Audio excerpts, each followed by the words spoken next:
Gohan and Trunks, the double act that gets results with far less fuss. Hey guys, MasakoX here. Now, it's been a little while since we looked at a what if with Gohan at the helm of it, but it's time to come back to it once again. Gohan has been one of the more, let's just say, puzzling enigmas within Dragon Ball as a whole. If you look at Z in general, his journey was pretty comprehensive, whilst not fully being able to stick the landing, but otherwise fine. He ended up in a happy situation and quite strong. Then Super and GT came along and threw a lot of confusing solutions and imagery at us, and we didn't like it. We all then harked back to the coolest interpretation of Gohan that we had in our collective memory, the future one. The history of Trunks, quite possibly one of the most thematic and tense animated Dragon Ball stories out there. It had future Gohan take on the role as Earth's defender, something that his father had been for the longest time. He had taken to it fairly well, out of necessity rather than out of choice, but I mean, you know what happened with him in the original, it wasn't pretty. However, in our What If series, Gohan lives! He and Trunks were able to count upon Mr. Popo and the Room of Spirit and Time to correct this wrong after one fight with the androids too many. Their luck paid off, and their future was saved. Mostly. It required a lot of Dragon Balls to fix. Now, Gohan may have a robotic arm, but he would ideally like his real one back one of these days. It's one of those things that you could describe as a handicap. The arm helps in battle, but it's not a real arm, and that is a struggle that future Gohan still has to struggle with. But that's going to have to wait, because Frieza is back, and he's not in a good mood. In the last part, we had managed to see Earth be spared a whooping from Beerus because of the fact that Gohan was able to keep his cool, as well as impress the cat enough to award the Saiyans of Earth a spot on his training regimen, which pretty much Whis manages solely. He's like a manager only in name because of all of his naps. Now, Goku and Vegeta aren't the stars of the show here. They are the second fiddles, as it was put by Toppo in Super. Oh, that's going to sting for the full-blooded Saiyans. Now, the Resurrection F arc plays out initially with Goku and Vegeta having to lead the group against the 1,000 soldiers, and whilst that goes by faster than before, because it is Goku and Vegeta to be fair, Golden Frieza is still a real problem for them, and it's only when Super Saiyan Blue Gohan and Trunks come on the scene that the fate of Earth is now a little bit more assured. Now, people have been commenting on whether these two Saiyan hybrids can even attain Super Saiyan God Ki, let alone the red and blue head forms, and thanks to now Super Dragon Ball heroes, that debate has been put to bed. It has been confirmed that it is possible for the likes of Trunks to be able to tap into that power, and thusly acquire said strength and power. Now, if Trunks can do this, then, I mean, obviously Gohan certainly can as well. Man, I was lucky that my propositions were accurate, so thank you, heroes. You're always so zany. So back we go to the action between now Golden Frieza and the new Saiyan interlopers. Goku is powered back down to base form, and he and the prince retreat back to the sidelines to recover. Frieza doesn't really care right now. Even though he's been going for Goku for ages, he's now focused on the brat. Frieza is loving the fact that this former brat is now acting like the tough rogue. It may be valiant, but it's so unbecoming for such a nice boy. Gohan had made his epic speech, remember? If not, here's a reminder. Frieza, I don't know if you remember me or not, but I remember you. I remember you how you watched as civilizations burned, how our friends on Namek were wiped out so cruelly. Well, I plan to remember one more thing. Your death. A chill runs through the air. Trunks is amazed by this cool attitude from his master, but Frieza just laughs this off, as he is still in his golden form, having never bothered to power down from it.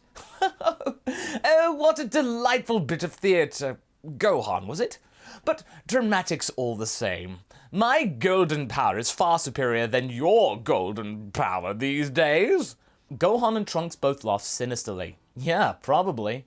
But we don't need it to send you packing. Frieza is still unfazed by this bluster, but that is before he can feel the air vibrating around him, and the two Saiyans power up to the Super Saiyan Blue power straight from base form to act as a demonstration. Goku and Vegeta are amazed by this. This power is amazing, familiar, but totally different at the same time. With this, Gohan and Trunks are now gifted greater power and remember Whis' words wisely. Unlike their fathers, Gohan and Trunks are a perfect unit, each eager to impress. Do you want to go first, Gohan? Gohan is looking triumphant. If you don't mind, I have a score to settle. The Defender of Earth surges forward, whilst Frieza is in mid-flow of a random bit of banter, winding him considerably, akin to what Vegeta did in the original timeline. Frieza is caught napping and sent flying into the sea. Gohan waits there, in the air, anticipating Frieza to come right for him, and sure enough, he does. Gohan sighs. He hasn't changed one bit. Gohan phases out of the way in time, and then catches Frieza in the back, before the Tyrant then comes back around and tries to land a flurry of blows, but Gohan is able to dodge, smiling every time the Emperor misses. Now I know what you're thinking. Gohan, dodging? You're not dealing with the average Gohan anymore. Why can't I hit you? Grunts Frieza out of frustration to himself mostly. Gohan catches his fist and simply says, "You're not trying hard enough," before dealing his own flurry of blows. As that's going on, Trunks is in admiration of seeing his master in action. He is still in his blue form, but then spots Goku shout from the distance, "Hey Trunks, you might want to turn that off. Speaking from experience, it's gonna suck later if you don't." Trunks looks around and acknowledges Goku's suggestion and powers back down to base form. "Thanks, Goku. I was just so excited to show it off is all." Goku laughs. Just like your dad, right?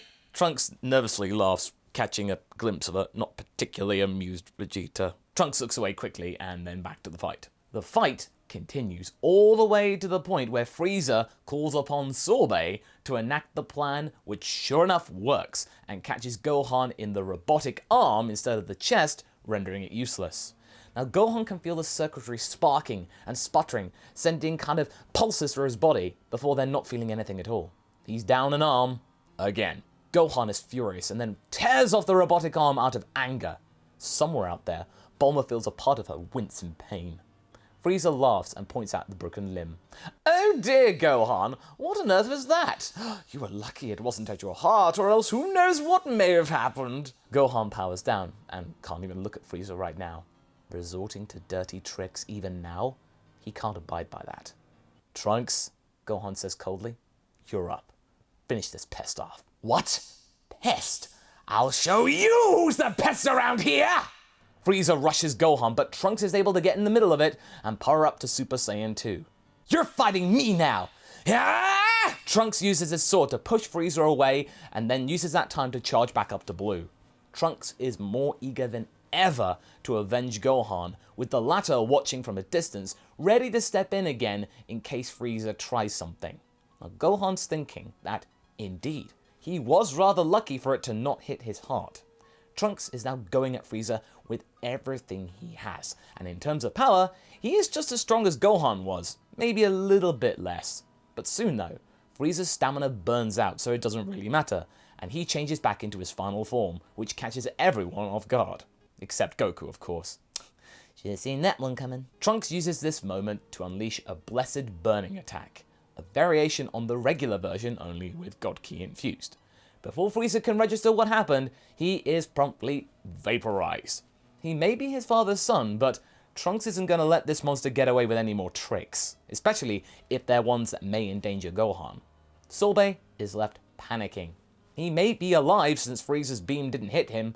In fact, Frieza completely forgot about him, unlike the original, but he's unsure about what's going to happen to him. Gohan lands by him and tells him to get out of here, which he promptly does.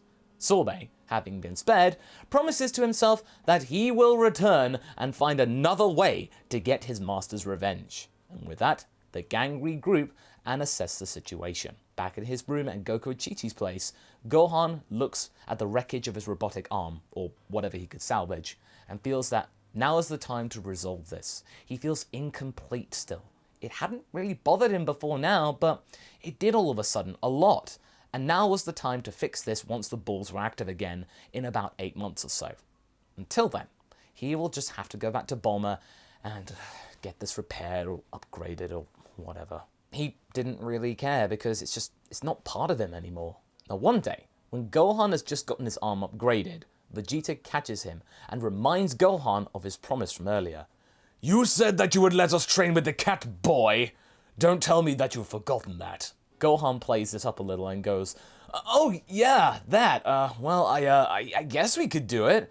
It depends whether you can keep up is all. Vegeta is sure enough furious at this reckless attitude. But at least he's going to get what he wanted, so it doesn't matter. And with Goku on board as well, the four Saiyans go back to Beerus' planet and start their training. Goku and Vegeta having to have some training wheels first, but showing their immense skill and fast learning ability all the same, even more so than their children, and they're able to catch up relatively quickly, with them both attaining the Super Saiyan God power. Now as for Blue, that is something that's being worked on, and when suddenly Champa shows up, and we then get the Universe 6 tournament all the same, being proposed all the while the four Saiyans are busy training amongst themselves. Now Champa is amazed by this as he looks over to see what is going on, and vows to show off his own batch of Saiyans. And Gohan hears this and is surprised. Saiyans elsewhere? To the point where Vegeta catches him in the mouth. That'll teach you, brat, smirks Vegeta. And so the stage is set, with Piccolo making up the fifth member at Gohan's request because Gohan's the de facto leader. The gang spent a little time in the Room of Spirit and Time. Gohan and Trunks using up their second 24 hours because Dende's not here, it's Kami, and they haven't upgraded the Room of Spirit and Time, with Piccolo and Goku spending a day in there as well, and Vegeta electing to spend a year on his own. And in that time, Goku and Vegeta are able to get a handle of Blue, but just barely. They ideally needed Whis' guidance to perfect it, but it's a last resort. They can technically do it. The tournament begins with the same crew from Universe 6, and everyone passes the exams with no problems. And the first fight is between Goku and Butamo, which Goku wins, since he was able to use base form for that battle, so nothing really changed. Then we get Frost, and that plays out the same as well, with Vegeta then getting his one-punch KO, since this guy looks like Frieza, and since his own son got the win on Frieza, he wanted to get the next best thing. Although this is all internalized, of course. Yeah. But then we have the fight with Kaba, and that again plays out the same, except that Vegeta uses Super Saiyan God instead of Blue, which still surprises Kaba. I mean, I'm sorry if we're speeding through the tournament, but for the majority of it, Vegeta and Goku weren't really troubled, with their powers. They only had to use Super Saiyan or maybe Super Saiyan 2 for the most part, and they still have those here, and now with the catch-up training that they had now, they're not far off where they were in the original series anyway, so, nothing lost. Except for maybe one power, which we'll get to in a moment. I mean, except Piccolo's integrity still. Then it comes to Hit. Champa is really getting nervous. These four Saiyans are something else. The Namekian was nothing, but these four. He really hopes that Hit can save Universe 6 from abject defeat and humiliation from his own brother. Beerus there, he's just waiting to lay it on him any moment.